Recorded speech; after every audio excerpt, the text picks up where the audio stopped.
Hello दोस्तों। तो पिछले एपिसोड में हमने देखा कि कैसे सिल्वर टाइगर किंग और ग्रैंड मास्टर जेंग एक साथ मिलकर ग्रैंड कैनियन के सभी डीमंस को ठिकाने लगा दिए थे। जहां हमने देखा कि ग्रैंड मास्टर जेंग कैसे अपनी जबरदस्त पावर्स को शो कर रहे थे और वो पूरी तरह से डीमंस को मसल रहे थे।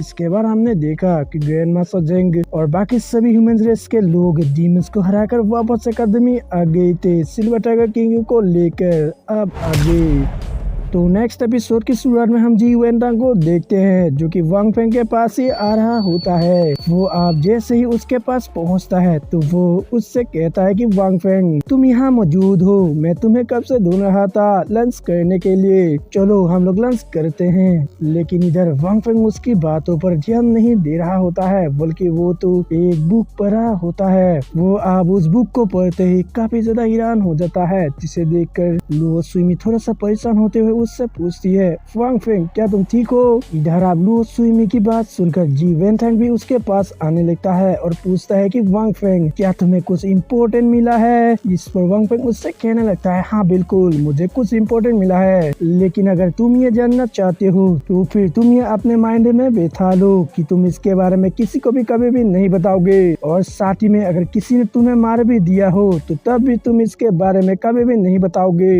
इस पर आप वांग फेंग की ये सब बातें सुनने के बाद इधर जी वेंटांग काफी ज्यादा हैरान हो जाता है और कहता है कि सीरियसली आखिर इसमें है क्या। तो वांग फेंग उससे कहता है अगर तुम ये जानना चाहते हो तो फिर तुम मुझे ये बताओ कि तुम अपना मुंह बंद रख पाओगे या फिर नहीं। इस पर जी वेंटांग अपने आप पर बहुत ही ज्यादा प्राउड होते हुए उससे कहता है हाँ बिल्कुल मैं ये जरूर कर पाऊंगा और मेरे मुंह में हमेशा ही ताला रहेगा। इस पर वांग फेंग उससे कहता है हाँ बिल्कुल मैं ये होप करूंगा। फिर इसके बाद हम देखते हैं वांग फेंग आप वो बुक जी वेंटांग और लुओ सुइमी को दिखाने लगता है जिसमें कई सारे सुप्रीमेसिक टेक्निक लिखी होती है। दरअसल ये सारी सुप्रीमेसिक टेक्निक मार्शल गॉड माउंटेन के बारे में होती है। जी वेंटांग आप पहले मिस्टिक को पढ़ता है जिसमें उसे पता चलता है कि उस मिस्टिक का नाम रिवर्स गॉड बोन रिफाइनमेंट है और यही एक अकेला मिस्टिक है जिसे लाखों रेसेस को डिफीट करके यानी कि खत्म करके पूरी दुनिया को डोमिनेट किया जा सकता है। अब ये सब पढ़ने के बाद जी वेंटांग हैरान होते हुए कहने लगता है ये तो काफी पावरफुल मिस्टिक टेक्निक है। तभी वांग फेंग उसे और आगे पढ़ने को कहता है। इस पर आप वो आगे पढ़ता है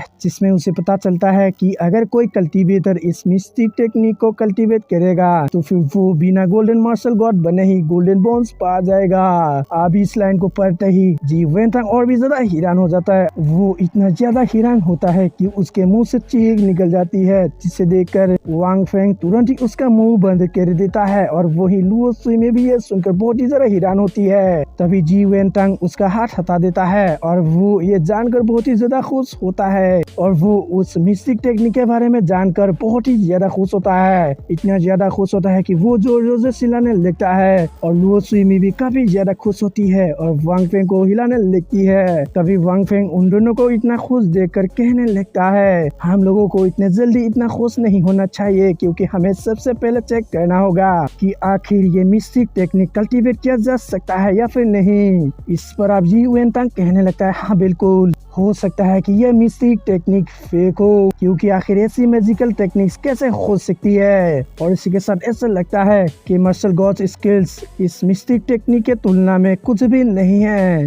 पर इन सब के बावजूद मुझे ऐसा लग रहा है कि ये मिस्टिक टेक्निक एक निकम्मे को भी बहुत ही आसानी से जीनियस बना सकती है। तो जिस पर आप उसकी बात सुनकर वांग फेंग सीरियस होते हुए उससे कहता है वेंटांग ये बिल्कुल भी मजाक की बात नहीं है, क्योंकि जो टेक्निक जितना ज्यादा सिंपल दिखाई देती है वो टेक्निक असल में उतना ही मुश्किल होती है सीखने में। फिर वो आगे बताता है अगर reverse God bone refinement mistake technique बिल्कुल सच है तो फिर इस टेक्निक को एक रेड रिलम यानी कि फर्स्ट लेवल का बंदा भी कल्टीवेट कर सकता है, लेकिन इस टेक्निक को कल्टीवेट करने में सक्सेसफुली कामयाब सिर्फ लाखों में एक ही बंदा हो सकता है। अब उसकी बात सुनकर लुओ सुइमी और जी वेंटांग दोनों ही हाँ कह देते हैं। तभी जी वेंटांग थोड़ा सा सोचते हुए कहने लगता है एक मिनट आखिर मैं बेवकूफ इंसान तुम दोनों कपल्स के साथ क्या कर रहा हूँ, बेकार में ही मैं तुम दोनों को डिस्टर्ब दे रहा हूँ। ये कहकर हम देखते हैं कि जी वेंटांग उन दोनों को बातें करने का कहकर वहाँ से चला जाता है और वहीं आप उसकी ये बात सुनकर इधर लुओ सुइमी पर काफी ज्यादा ही असर हो रही होती है, क्योंकि वो बहुत ही ज्यादा शर्मा रही होती है, क्योंकि जी वेंटांग ने उन दोनों को कपल कह दिया था। और वहीं उसे ऐसे शर्माया हुआ देखकर वांग फेंग काफी जरा हैरान हो जाता है। फिर इसके बाद सीन चेंज होता है और हमें थोड़ी देर बाद का सीन दिखाया जाता है, जहाँ पर हम टीचर लुओ और वांग फेंग को देखते हैं।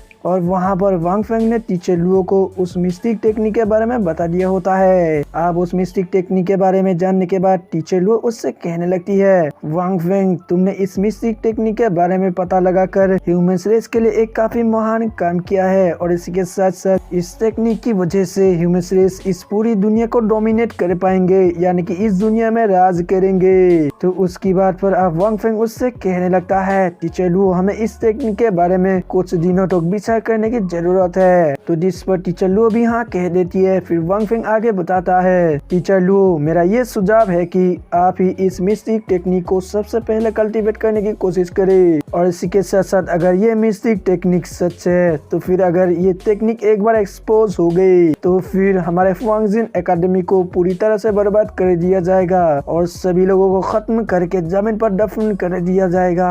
इस पर आप टीचर लुओ कहती है, हाँ बिल्कुल तुम्हारी नॉलेज तो बहुत ही ज्यादा है। तो जिस पर आप वांग फेंग उससे कहता है, टीचर लुओ अगर आपको लगे कि ये मिस्टिक टेक्निक कल्टीवेट करने के योग्य है तो फिर आप इस टेक्निक को फुली कल्टीवेट करने से पहले लुओ सुइमी को पास कर दीजिएगा, किसी और को नहीं। लेकिन फिर भी अगर आपको ये लगे कि इस टेक्निक को किसी और को भी कल्टीवेट करने दिया जाए तो फिर हम इसके बारे में जरूर साथ मिलकर बात करेंगे, और इसके साथ साथ हम उस बंदे की पूरी तरह से इन्वेस्टिगेशन भी करेंगे ताकि हमें ये पता चले कि आखिर वो बंदा हमारे लिए लॉयल होगा या फिर नहीं। पर अब उसकी बात सुनकर टीचर लुओ और लुओ सुइमी दोनों ही हाँ कह देती है। जिसके बाद हम देखते हैं वांग फेंग अब टीचर लुओ को वो मिस्टिक टेक्निक कल्टीवेट करने के लिए जाने को कहता है। इस पर टीचर लुओ भी हाँ कह देती है, और जाने से पहले हम देखते हैं कि टीचर लुओ वांग फेंग से कहने लगती है, आज से तुम मुझे टीचर लुओ की जगह पर सिस्टर लुओ कहकर बुला सकते हो। इस पर वांग फेंग भी हाँ कह देती है, और वही आप टीचर लुओ उस मिस्टिक टेक्निक को कल्टीवेट करने के लिए जाने लगती है। फिर इसके बाद सीन चेंज होता है और हमें अगले दिन का सीन दिखाया जाता है, जहाँ पर हम वांग फेंग को देखते हैं जो कि पूरी रात ही कल्टीवेशन कर रहा था।